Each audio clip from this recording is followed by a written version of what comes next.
Hello, kamusta po mga kalans? Sa pagitan ng pagtatrabaho sa ilalim ng init ng araw at ang pag-asa sa isang bagong simula, unti-unti nang natatagpuan ni Sandro ang kanyang tunay na lugar sa buhay ni Carmelia. Ngunit habang bumubuo sila ng matamis na alaala, may isang multo mula sa nakaraan ang hindi matanggap na tapos na ang lahat. Naku, mukhang exciting ang episode natin ngayong araw. Hindi ko na patatagalin pa at simulan na natin. What? Hindi makapaniwala niyang tanong. Hindi pa siya nakontento at marasyang napatayo sa kinuupuan niya. Ninisihan naman siya ni Carmelia na para bang isa siyang nakakatawang nilalang sa buong mundo. Well, hindi nga ba? Carlota wouldn't definitely lie with that matter, and given what happened between him and Leticia these past few months, mukhang totoo ngang sinasabi ni Carmelia. Isang hagikik ang kumuwala sa labi nito. I can't believe it. Naloko ko ng babaeng yun. You don't know how to look what's virgin or not? Nito't muli pang tumawa. Bago pa man siya makasagot, agad na siyang tumakbo palapit kay Carmelia. Namutik na itong mabuwal sa upuan nito dahil sa kakatawa. Kawawa naman ang asawa ko. Natatawa pa rin tong sambit kahit hawak-hawak niya na. Nagpakawala siya ng isang malalim na buntong hininga bago kinargang babae, paakyat sa ikalawang palapag. Ibaba mo nga ako. I can walk. Shh! You're drunk. Huwag kang maingay. Baka magising si Zenaya. Mukhang effective naman ang sinabi niya dahil kumalma na si Carmelia at hindi na nag-iingay. Carmelia had calmed down but not him. Maingat niyang inilapag ang babae sa kama nito. Namumungay ang mga mata nito na nakatitig sa kanya. Huminga siya ng malalim para kontrolin ang sarili niya. They are still in the courting stage. Hindi pwedeng lumaktaw siya at baka palayasin na siya nito kinabukasan. Sleep well. Good night, wife. Ani at pinatakan ng isang munting halik sa noo ang babae. Unti-unting pumikit ang talukap ng mga mata nito. Nang masiguro niya na nakatulog na si Carmelia, ay lumabas siya ng silid at nagpunta sa balkonahe. Bitbit ang kanyang cellphone saka tinawagan si Ice. What can I do for you, Mr. Sarmiento? Masaya nitong tanong sa kabilang linya. Well, Ice would really be happy. A call on his phone is surely money to him. Can you look into someone's information for me? Sure. Sino ba yan? He immediately gave all the information he knew about Johan. Matapos niyang makausap ang lalaki, napatingin siya sa kawalan. Ilang sandali pa ay walang buhay siyang natawa. Ang tanga-tanga naman niya kung napaniwala siya ni Leticia na siya ang nakauna dito. Well, wala namang kaso sa kanya kung hindi siyang nauna. But the problem is, she made him believe that lie. At yun, ang isa sa naging dahilan noon kaya nanatili ito sa tabi niya. He's guilty that she would think he's an opportunist knowing she's his late wife's best friend. Naikuyam niya ang kanyang kamao. Kaya basta tuwing may nangyayari sa kanila noon, ay lagi siya nitong nilalasing because she knew that he would notice it. And she made that information as a hostage so he will stay and believe she's a good and innocent woman. Marasyang napasuklay ng kanyang buhok. Tangina, ang tanga-tanga niya. Ilang sandali pa siyang nanatili sa labas. Nang bahagya na siyang kumalma ay saka pa lang siya pumasok sa loob ng silid nilang mag-asawa. Nahiga siya sa kanyang pwesto sa sahig pero habang tulog na tulog ng mga kasama niya, heto siya't mulat pa rin ang mga mata. Mailap ang antok at mukhang aabutan pa yata siya ng umaga. Medyo masakit ang ulo ni Carmelia nang magising siya kinabukasan. Inilingan niyang tingin niya sa paligid at napagtantong mag-isa na lang siya sa silid. Wala na si Zenaya sa tabi niya. Maging si Sandro at ang kanya higaan nito ay wala na sa sahig. Inalala niya nangyari kagabi. Nag-inuman sila ni Sandro ng beer para makatulog siya, and because she had a low tolerance of alcohol, she got drunk and she forgot what she had said and did. Bumangon siya mula sa kama at nagtungo na sa ibaba. Pagdating niya sa kusina ay si Sandro na abutan niya. Nang mapansin itong presensya niya ay lumingon sa kanyang lalaki. Maaliwala sa mukha nito habang may suot na apron. You're awake, puna nito. Awkward naman siyang ngumiti. Yeah, worries mama. Bakit ikaw ang nandito sa kusina? Naisipan nilang maglibot-libot sa lupain nyo dahil bukas ng harvest. Sinama nila si Zenaya. Tugon ng lalaki. Napatango-tango siya. Ganun ba? Yeah, sit down Carmelia. I made you hangover soup. Gulat naman siyang napatitig kay Sandro. You made the soup for me? Tumango ito at naglakad palapit sa kanya. Hinawakan ni Sandro magkabila niyang balikat saka marahan siyang itinulak paupo sa lamesa. Bumungad sa kanyang umuusok pang vegetable soup, pati na kanin na rin at ulam. Nagangat siya ng tingin kay Sandro na kasalukuyan ng nakaupo sa harapan niya at mukhang hinihintay siyang kumain. May nangyari ba kagabi? Hindi niya maiwasang itanong. Mukhang nagulat naman si Sandro sa naging tanong niya. You don't remember anything? Marahan siyang umiling. Ilang saglit pa ay sumilay. Ang isang mapanuksong ngiti sa labi ni Sandro. Well, walang nangyari, Carmelia. Subalit hindi niya maiwasang magduda sa mga tinginan nito sa kanya. Bakit pakaramdam niya may tinatago si Sandro sa kanya? Hindi naman siguro siya naglumikot kagabi, hindi ba? Buong araw na nagpapakondisyon ng kanyang katawan si Sandro. Bukas na siya magsisimula sa trabahong pinasok niya. This may sound ridiculous but he doesn't know what awaits him tomorrow. Kinagabihan nakatanggap siya ng tawag galing kay Ice. Muli siyang pumunta sa balkonahe kung saan hindi siya maririnig ng may bahay bago niya kinausap ang lalaki. Like what you have said, Leticia is indeed secretly dating that Johan you are talking about. Matagal din pala silang naging mag-partner dude while living abroad. Nang umuwi ng Pilipinas si Leticia, doon na silang nagsimulang magkahalabuan until Johan died with leukemia. Ani ay sa kabilang linya na ikuyom niya ang kanyang kamao. Leticia indeed lied at niniwala ka naman. Sigaw ng isipan niya. Thanks dude. Ani at ibinaba ng tawag saka nagpadala ng payment. Tumunog ang alert ng kanyang cellphone kung saan pinadala ni Ai sa kanyang mga larawan ni Leticia at ng dati nitong boyfriend. Natawa na lang siya bago napatingala sa ere. He's dying to confront Leticia and slap those evidences in her face. Pero hindi siya sigurado kung tama pa bang pag-aksayahan niya ng oras ng babae. What are you still doing here? Napalingon siya kay Carmelang nakatayo sa hamba ng balkonahe. May hawak itong isang baso ng gata sa kanan nitong kamay habang nakatunghay sa kanya. He casually slid his phone inside his pocket before walking towards her. May kinausap lang akong importante. Aniya, sandali siya nitong tinitigan bago tumango. Sigurado ka ba talaga na walang nangyaring kakaiba sa atin kagabi? Muli nitong tanong, mahina siyang natawa bago umiling. Balak lang naman talaga niyang tuksohin ng babae pero mukhang dinamdam talaga nito buong araw ang sinabi niya. Patunay lang ilang beses itong pagtatanong. Why? Are you afraid that something really happened? Tanong niya, nalaki ang mga mata nito. At bakit naman ako matatakot? Wala naman akong kasalanan panigurado. And if ever something happened, then I'm drunk. I didn't know what I did. Masungit itong sambit. Huminga siya ng malalim bago hinawakan ng isang kamay ni Carmelia sa kamarahan yung pinisil. Tama, wala kang ginawang mali. It's me who made a big mistake. I'm so sorry Carmelia at hindi ako magsasawang humingi ng tawad sa'yo. Kahit pa man lumipas ang mahabang panahon, and I will make up for it every damn day that will pass. Naguguluhang napatitig si Carmelia kay Sandro.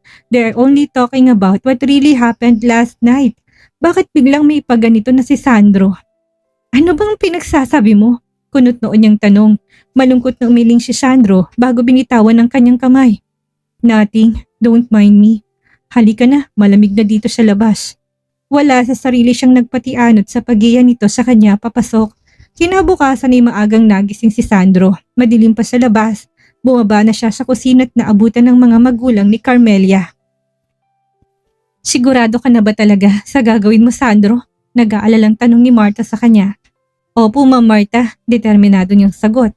Napatingin si Marta sa kanyang asawa na kasalukuyang nagkakape para udyukin itong pigilan si Sandro. Alam niyang malakas si Sandro bilang lalaking ito pero sa tingin niya, hindi naman ito kailangan na gawin ang bagay na yon. Nasa labas na si Lito Sandro. Siya nang bahala sa iyo mamaya. Ani Raul at hindi pinansin ang ibig ipakahulugan ni Marta. Suot ang isang kupas na pantalon at jacket. Sumama na si Sandro kay Mang Lito. Dila na naman siya nito sa rest house. Kung saan nandun ang iba pa niyang makakasama. Sakto at pagsikat ng araw nagsimula na sila sa gawain nila. Raul, hindi mo ba talaga pipigilan yung asawa ng anak mo? Baling ni Marta kay Raul. Nagkibit balikat naman ng lalaki habang may maliit na ngiti sa labi nito. Hayaan mo siya, hindi nga siya pinigilan ni Carmelia. Mukhang anak pa natin ang nagtulak para gawin yung mga bagay na yan.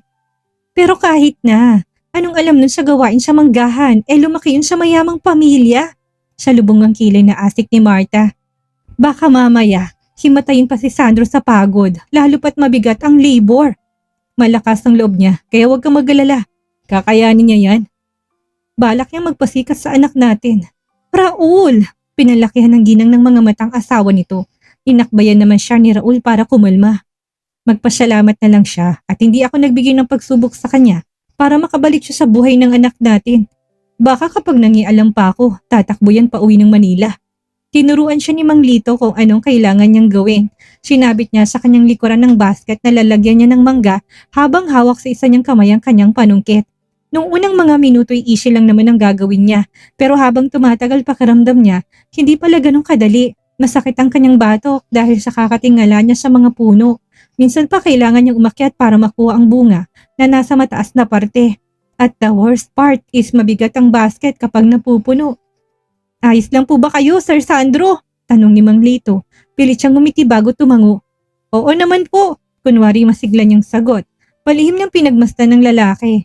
Halos kaedad lang ito ni Raul pero malakas pa rin ang pangangatawan at walang kahirap-hirap na naglalakad habang puno ang malaking basket sa likuran nito. Samantalang siya, kulang na lang matanggal ang likuran niya sa bigat ng mga mangga. Nakangiti nitong tinapik ang kanyang balikat. Ganyan talaga kapag naliligaw tayo, sir. Anito't nilampasan na siya. Napabuntong hininga na lang siya bago tinanaw ang bahay na may kalayuan sa kinaroonan niya. Kahit na malawak ang distansya niya mula doon, natatanaw pa rin yung dalawang bulto na nakadungaw sa bintana. She's sure it's Denaya and Carmelia who's also looking at him right now. Sa kaisipang yun ay napangiti siya.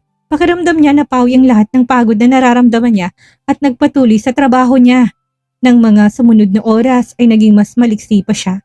Papatunayan niya kay Carmelia na kaya niyang trabahong ito at hindi siya tatakbo patungong syudad dahil sumuko siya. Wow! Daddy's so strong! Ano si Naya na mukhang bilib na bilib sa ama nito na nagpapakitang gilas sa gitna ng mainit na sikat ng araw. Napangiti na lang siya sa kabila ng pag-aalalang nararamdaman niya. Hindi siya sigurado kung tatagal ba si Sandro hanggang mamayang hapon. Carmelia, sasama ba kayo sa amin? Tanong ng kanyang ina habang nakadungaw sa may pintuan ng kanyang silid. Mula sa may bintana napalingon siya sa ginang. Saan po kayo pupunta? Maghahatid kami ng pagkain sa mga trabahador sa manggahan. Sama tayo, tita. I want to see my daddy na sa malapitan. Ungot ng kanyang pamangkin. Buntong hininga siyang tumango. Okay, sige. Tumulong siya sa pagdadala ng mga pagkain patungong rest house. Kasama niyang kanyang ina, si Zinay at maging si Aling Elsa na siyang tumulong sa pagluluto ng tanghalian. Nasaan nga palang pamangkin mo, Elsa? Tanong ng kanyang ina habang naglalakad sila. Napasulyap naman si Carmelia sa ginang. Oo nga pala, ilang araw niya nang hindi nakikita si Elmer. Huli niya itong nasilayan ay nung napasyal si Kent sa bahay nila. Nung nakarang araw pa lumuwas ng bayan.